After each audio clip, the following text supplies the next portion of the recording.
ऐसे ही मुख को दिखला। तब तक मैया ने जैसे माता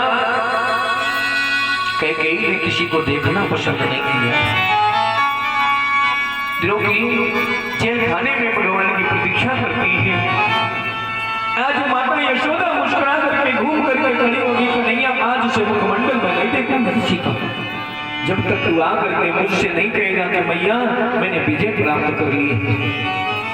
जिस समय ये बात मालूम हो गई, सारे नगर वासियों को कन्हैया जा रहा है, सारी गोपियों ने आकर के मार्ग का अवरुद्ध कर दिया कि कन्हैया कहाँ जा रहे हो? तुमने इतना प्रेम इतना वात्सल्य बढ़ा दिया है, अब तुम हमसे बात सुना करके जाना चाहते हो?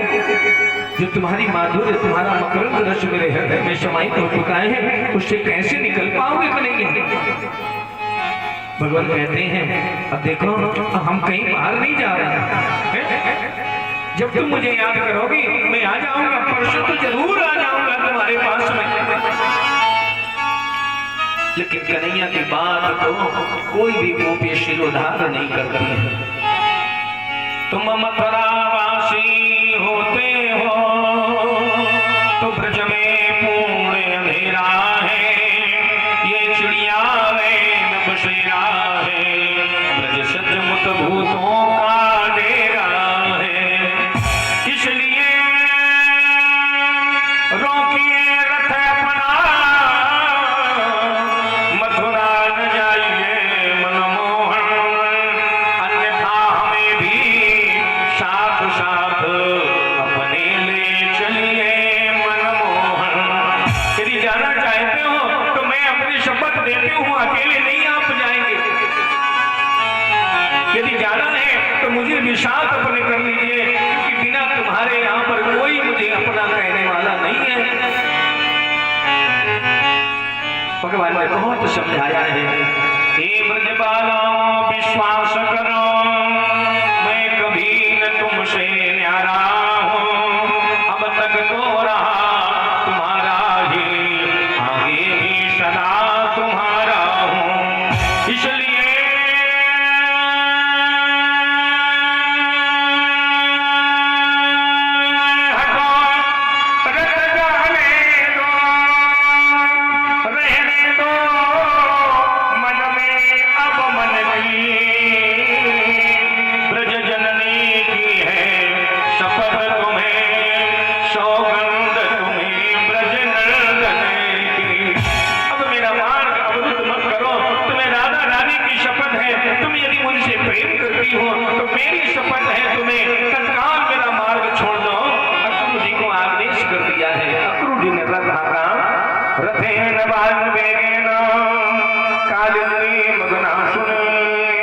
वायु वेग से आज दिव्य रथ चला है। कालिंदी ने जिस समय जाकर के भगवान ने मथुरा के संकट विश्राम किया है, वहां पर आज अक्रूर जी को पूरी भी गिलानी है। ऐसा न हो कि ये कोई कमी तो नहीं है, ये कन्हैया है कि नहीं है, अभी परीक्षण कर लेना चाहिए। इधर कन्हैया वायु वेग से रथ लेकर के चले हैं, सारी गोपियां आज कन्हैया के प्रेम में विवश हो गई। एवं प्रमाण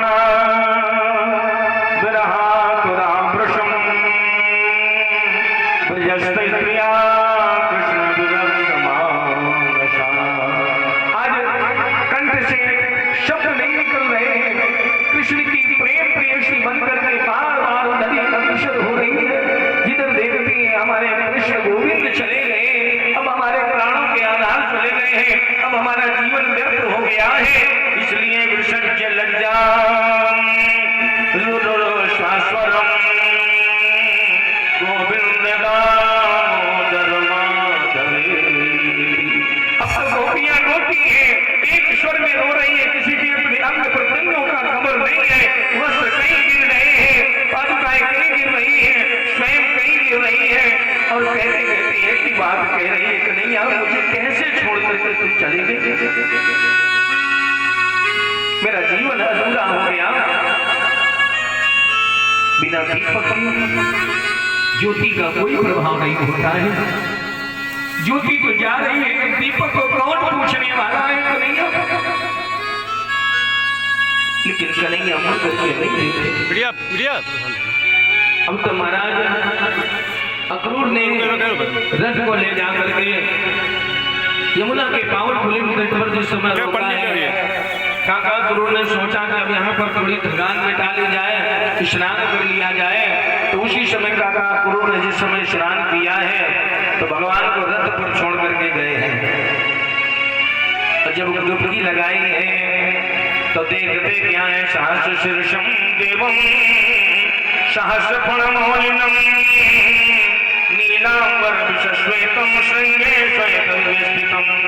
जब डुबकी लगाते हैं तो देखते हैं वही कन्हैया बलराम क्षीर सागर में बैठे हैं, 1000 फण वाले शेष जी श्वेत कलर करके और हरेक फण पर मनिया मंडल जगमगा रही है। पीतांबरधारी मंद रथ के शहीद बलराम को लेकर के बैठे हैं। और जब बाहर निकल के देखते हैं तो वही कृष्ण बलराम सामने नजर आते हैं। भगवान ने सोचा कि हमें लगता है कि मैंने किसी कारणवश सपना देख लिया है, मेरे अंतःकरण में कन्हैया बसा है, इसलिए ऐसा भान होता है। जो ही दूसरी डुबकी लगाई है तो बाबा लिखते हैं, सावा कृष्णो द्वधाभूतो द्वैभुजस्य चतुर्भुजम् चतुर्भुजस्य वैकुंठे गोलोकं के चतुर्द्वयभुजम्। जब बाहर अंदर देखते हैं तो चतुर्भुजधारी भगवान नारायण के रूप में कन्हैया को देखते हैं। और जब बाहर देखते हैं तो द्वैभुजधारी कृष्ण को रथ पर देखते हैं।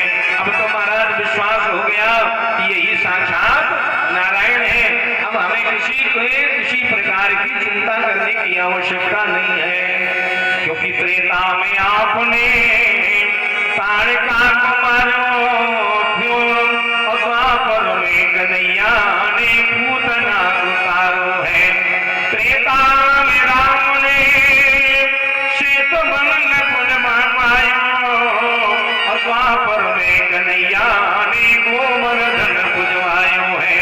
अब मैं जान गया वही कन्हैया घूम करके राम हो जाता है, वही राम घूम करके कन्हैया हो जाता है। तो इस समय अब हमें कुछ नहीं करना चाहिए, भगवान का भजन करना चाहिए। न दोष में हम तो अखल है तुम नारायण पुरुषमाध्यभ्यम यन्ना विजाता दरदुर्न घोषा ब्रह्मा विनाशे दयतये सलोका। अब मुझे मालूम हो गया कि अब साक्षात नारायण है। नारायण नाम हृदय, नारायण ही जिसका हृदय हो उसके अंतःकरण में परमात्मा जरूर विद्यमान हो जाते हैं। भक्ता नाम हृदय, जिनके भक्तों में परमात्मा का वास हो जाता है, उनका हृदय गदगद हो जाता है। ऐनम स यश नारायण, जिनका निवास ही क्षीर सागरा औषध निवास, क्षीर सागर जिनका निवास है, ऐसे में भगवान को प्रणाम करता हूँ। बोले कृष्ण कन्हैया लाल की। अब तो महाराज नगर के सन्निकट पहुंचे हैं। यहाँ पर बहुत ही दिव्य स्तुति की है। क्रूर जाने मार्ग में भगवान पहुंचे हैं और जिस समय भगवान पहुंचे हैं तो सारे नगरवासी कहते हैं बड़े निष्ठुर हैं इनके माता पिता जिन्होंने ऐसे सुंदर सुंदर कपोलों वाले बालकों को वनवासी के रूप में भेज दिया है मरने के लिए। लेकिन मथुरा में पहुंचे और जहां पर भगवान ने स्नान किया, बाबा अक्रूर ने अपनी थकान को समय